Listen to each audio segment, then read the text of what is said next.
and welcome to the news at 10 on NTN News 24 live from Abuja. I am Mina Daniels. First, here are the headlines. President Bola Tinubu approves establishment of National Tax Policy Implementation Committee. North Central Zonal Executive Committee of People's Democratic Party expels Secretary Francis Oregun. Federal Road Maintenance Agency commences nationwide implementation of presidential mandate on safer and motorable roads.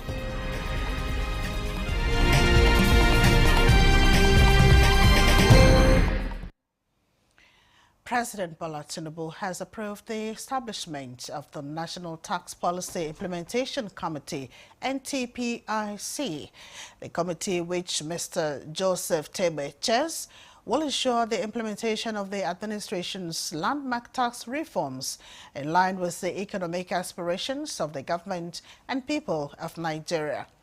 Minister of Finance and Coordinating Minister of the Economy, Wale Edu, will oversee the committee's work.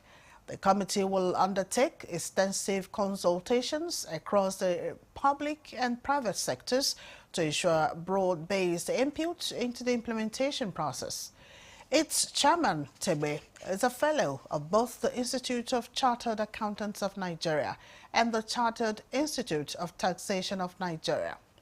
Mrs. Sanyade Okoli, Special Advisor to the President on Finance and Economy, will serve as the committee's secretary, while members also include Ismail Ahmed, Rukia El Rufai, and others.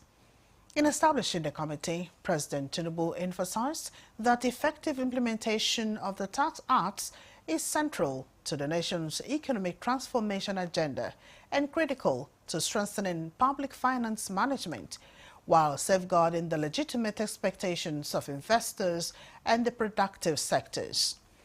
A statement by the Presidential Advisor on Information and Strategy, Bayo Onanuga, indicates that the committee comprises experts drawn from tax administration, finance, law, the private sector, and civil society, ensuring a balanced and inclusive approach to policy execution.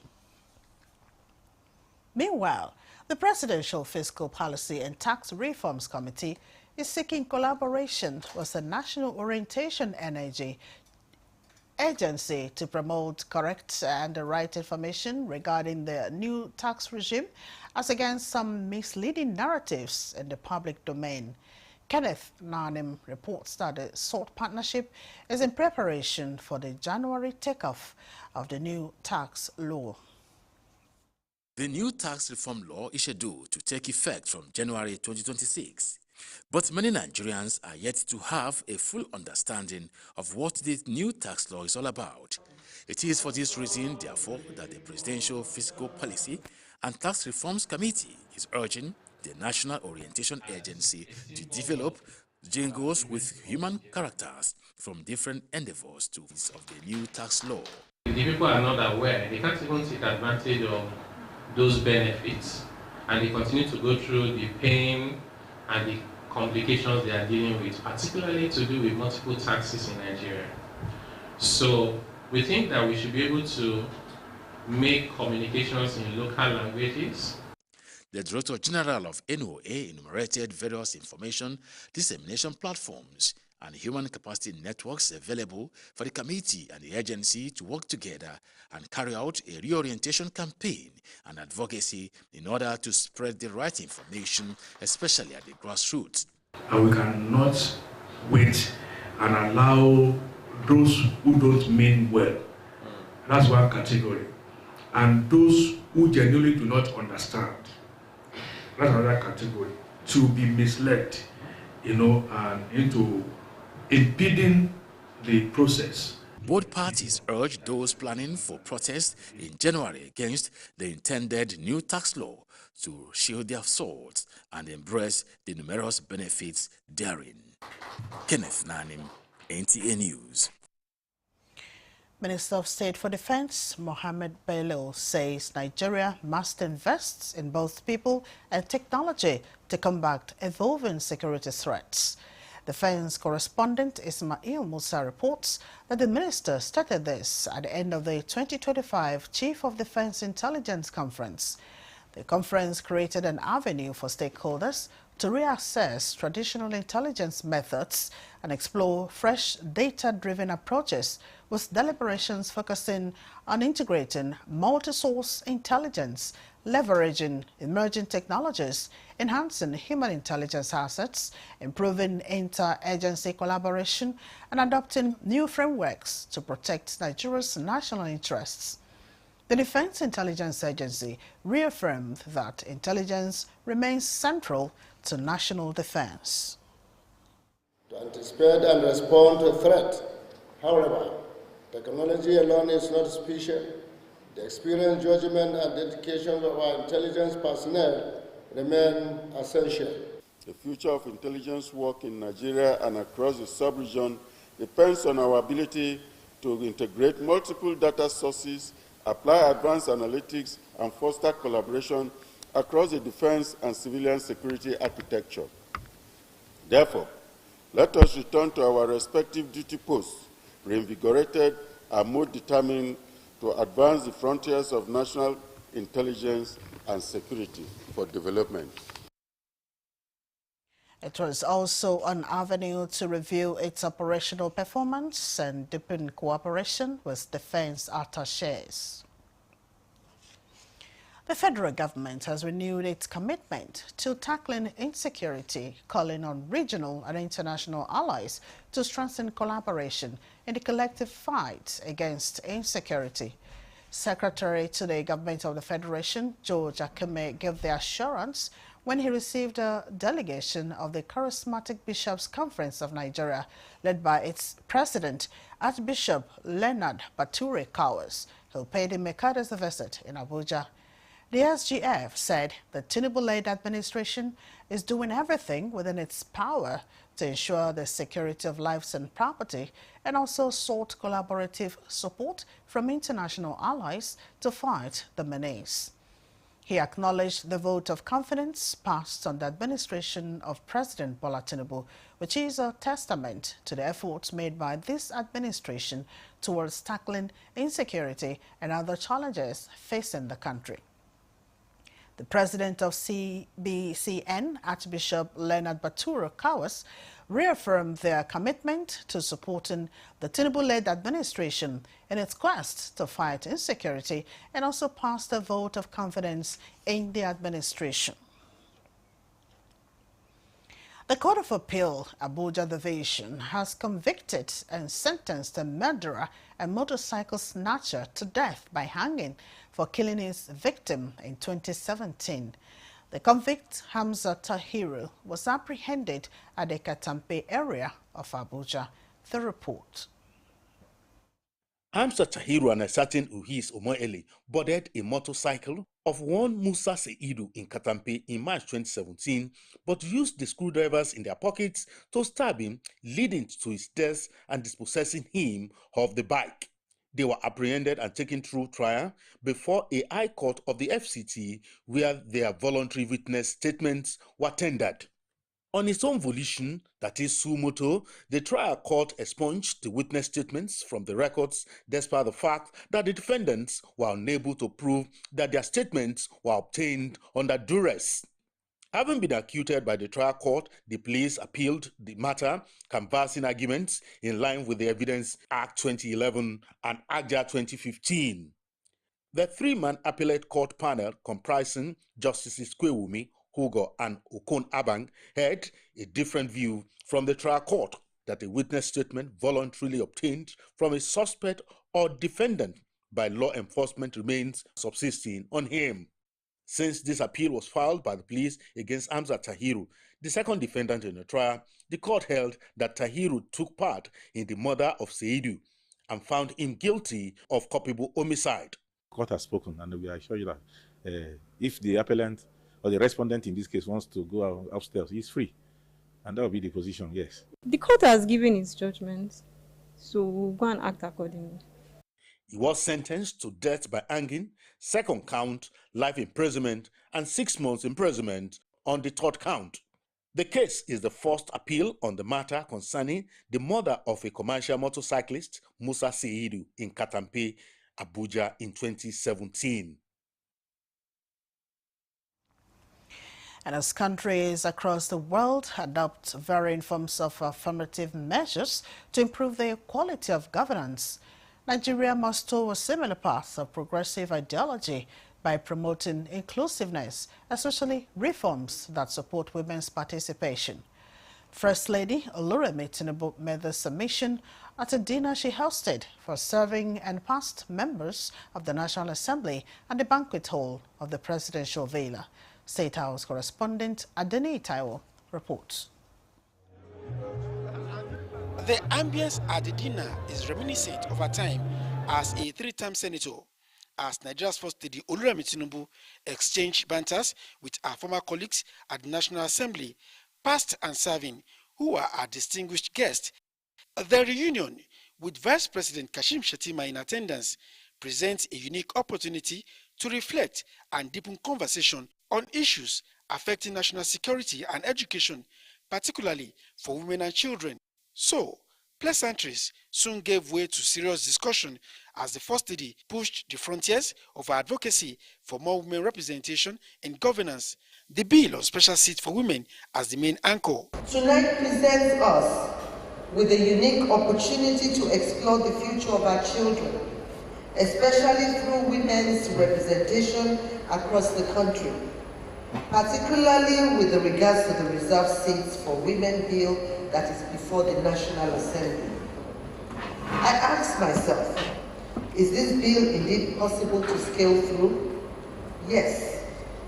If not today, someday, and absolutely so. But if we do this now, the 10th Assembly will go down in the history of our legislature as the set that stood for women when it counted the most. I trust in your collective wisdom, your experience, and your patriotism to steer the nation towards a solution that is constitutionally sound and politically workable.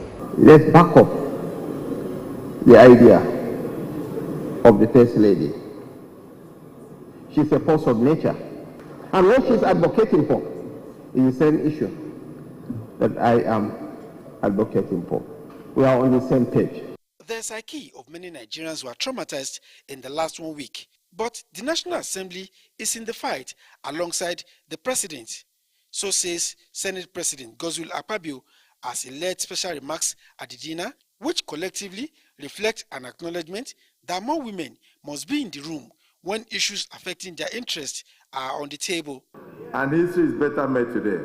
So he will take our message down to the other governors, who indeed will also transmit the message to the houses of assembly, that as soon as this comes, we should have the required 2/3 to amend the constitution and bring in more women into the parliament. Those in support say aye. And those against say nay. They are not here. So the ayes have it. As we conclude the consolidation of our week-long debates, the House will consider a comprehensive set of resolutions on Tuesday. These resolutions will reflect the insights of members and the expectations of Nigerians. But looking at the faces of the legislators here tonight, I think it looks as if we are all in agreement that our women must be supported. Even as they dine, enough was said to cheer the spirit of Nigerian women that the eyes will have it on the bill for reserved seat for women. From the banquet hall of the Presidential Villa, Adeni Taiwo, NTA News. And in continuation of efforts to improve digital access and learning opportunities in remote communities, a non-governmental organization, Code Technology Initiative, has organized cloud computing training for select young girls in the nation's capital. Organizers say the training resonates with the 16 days of activism against gender-based violence to eliminate bottlenecks that limit online participation for women and increase their potentials in technology fields. Learning what you don't know, it affords you the opportunity to see that this is not as big as you think. So it's been amazing. Going forward from today, I want to explore more about cloud coding. It's in partnership with NAPTIP and the UN 16 Days of Violence.